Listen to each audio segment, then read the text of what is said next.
I've been really enjoying the release of Space Marine 2, so I thought today I would bring you something Space Marine sized, a Space Marine sized Purity Seal.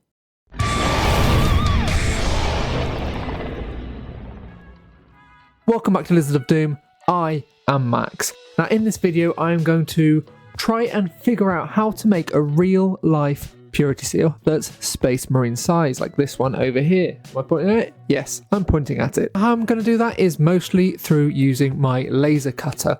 This is a sponsored video for Creality Falcon 2 Pro. It is the laser cutter that I use at home. It's the laser cutter that I have managed to set up a business with, lizardofdoom.com. I can now offer my own laser cut terrain because of them. They make a high quality product that has extensive safety features. Others are quite frankly lacking at the moment in the home laser cutting industry, and I've actually refused to work with other companies because they won't send me a safe one with an enclosure to protect your eyes and lungs. The Creality team let me make creative project-based videos to advertise rather than what other companies like to do is just make you review the product when they send it to you. They let me make whatever I want. So let's get into something a little bit fun. Oh, subscribe. Before we get on with it, subscribe. I bought this little wax seal do-it-yourself kit that was powered by a tea light online. I was hoping this would be kind of my gateway into making seals, really easy beginner kit. And this was a brass disc that I bought and attached to a stamp handle because I wanted to make something bigger than what you'd normally make. Unfortunately, it stuck to the cardboard that I tested this on, but I could use that to my advantage. I would use this to stick it to the paper part of a Purity Seal. That would be a very easy way to do that. So, talking about the paper part, I donned my safety spectacles, very fresh, and then I got started with the paper test. This is a materials test you can do on the Falcon 2 Pro just to test what you need for your settings. Now, this is very thin paper. I was wondering if I could get away with this because it had a nice ivory kind of texture to it. It wasn't just white printer paper. So I made some quick designs. But unfortunately I had put too much on the design and I would scale that back in the future because it was too small to be legible when it was all done. But this was a good test because it showed me something. It showed me that I was going to need thicker paper. Not only is it kind of see-through, it's completely see-through because it's just holes. I was going to need slightly thicker paper, so what I did was I got some A3 watercolor paper. This stuff is 300 GSM. This is a nice, thick, expensive, well, not that expensive, I got it from Hobbycraft paper, and it takes the laser a lot better. Way less holes punched up there. You can mess around with way more settings. So I thought I would age it first before I put it through for my Purity Seal. So I used some coffee from the kitchen. Don't tell Lydia that I stole her coffee for this video. I put a couple of scoops into this old pan that I usually use to bake dirt for my bases. Then I made sure it was all brewed up in this pan, ready for the paper to go in. I made sure there were no bits floating around because I didn't want unwanted dark marks all over this paper, but I was interested to see how well this watercolor paper would soak it up. Pretty well, I imagine, seeing as it's watercolor paper. And yes, indeed, it did take it quite well. I didn't put too much coffee in there, so it didn't go completely brown, but it definitely went a yellowy parchment colour, which was perfect for what I had intended. 15 minutes later, it was time to get this stuff out. I then baked this in the oven to dry it, which made the paper a bit wobbly, but that's okay. It's a Space Marine Purity Seal. It's seen some stuff. It can't be perfect.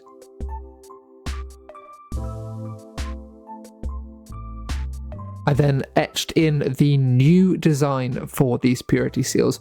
A lot simpler, a lot less words on there, and legible. You can actually read this. If I hadn't written it in Latin just to be a smartass, because that's kind of what they use as a stand-in for the made-up 40k language of High Gothic. So this is written in the true 40k language, from the Inquisitor Lizard von Doom. I then made a quick mould out of MDF with the laser cutter, to make a area that I could make this Purity Seal in and it wouldn't spill out of, because wax when liquid is just going to flow everywhere, so I needed to contain it somehow. So I made this out of MDF and wood glued it together. Once that was dry, I then also coated it in PVA glue to help seal the wood so that the wax didn't stick then to the wood when I was pouring it in there. I would also add a small layer of just kitchen cooking oil to it, like I would do to this stamp, to try and act as a release agent when I was making the wax seal.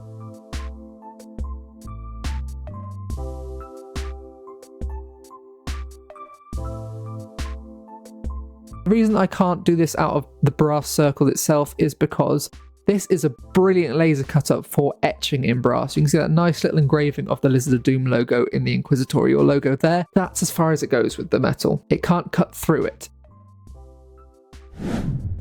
I got my little shrine set up and put in a base layer of the paper with some little tabs to pull it out again later. And I'd also made a smart decision with this mould. I had put a little slot in the bottom of it so I could slide in this part of the purity seal, the paper part, and then the wax would connect it to the back plate made of the same paper and stick it all together. I'm using the fault I had earlier with the cardboard as a bonus, as a positive, but one thing's for sure, this little do-it-yourself wax seal kit was not designed to make Space Marine sized seals. This was going to take some time, so I reloaded and went again. These little pellets that came with the kit are heart-shaped. Lovely little Emperor's love in every seal. Pour after pour after pour adding to this, it was disheartening.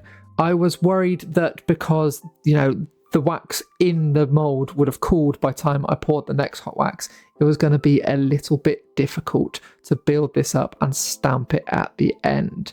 I would have to think on my feet. I also did this, which was a mistake. I tried to spread the wax around with the underside of the spoon, which just coated the underside of the spoon in wax that I couldn't easily get off, that burnt when I was melting the next wax. That was not ideal.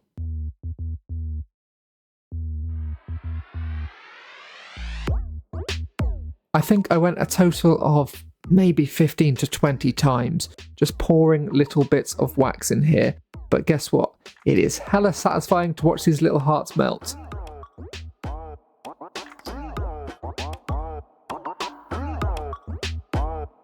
Once I had this thing full enough, I decided to put my greased up stamp to work and stamp it in the final molten layer of wax.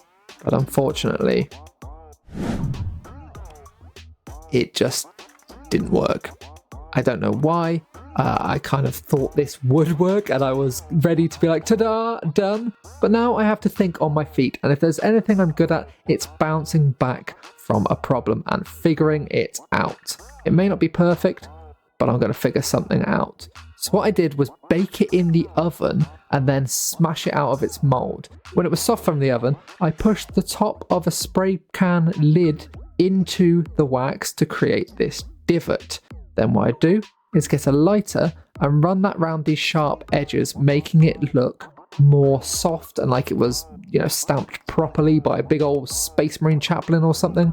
This took quite some time, but it was worth it. I also melted one lighter's top completely whilst doing this. I had to be careful around the paper, but after this, I had kind of an artisanal piece that looked more real with these soft edges. A few more bits and bobs to do, and it would be perfect. Trying to get rid of that piece from the middle of the spray can lid, but unfortunately I melted this weird divot and found out that actually it was a bubble. Underneath this, there was an air pocket. I believe this was because when I baked it in the oven, those layers that I'd melted one by one had a bunch of air in between them. That's why you can see other bubbles in the wax as well. Lesson learned for next time, I'm going to go straight to oven baking. Yes, I said next time. There's going to be more to this. This is a proof of concept as a video and as a design for these guys. There will be more on this in the future, and I will talk about that at the end of the video. Now, I sacrificed it to the laser. I did not know if you could laser engrave wax. Somewhere online it said yes, somewhere online it said no. I couldn't find any parameters for Falcon 2 Pro on how I should laser cut wax, so I was playing this by ear. I didn't have any spare materials to test it on, so I just had to go ahead on the final product and see if it worked. Now, I went a bit light on some of the engraving power, but you can see here that this gave me hope. You can see the outline of the Lizard of Doom logo engraved into this wax. Now I was happy. This could work. My broken dreams scattered about my worktop table, and one weird purity seal. You can see that the way it had reacted under the laser after a couple of passes is it gone this silvery grey colour. Kind of odd. I feel like there is some kind of plastic element to this cheap sealing wax. I don't know if that's why it's so durable, probably, and it would make it better for sealing envelopes and more robust.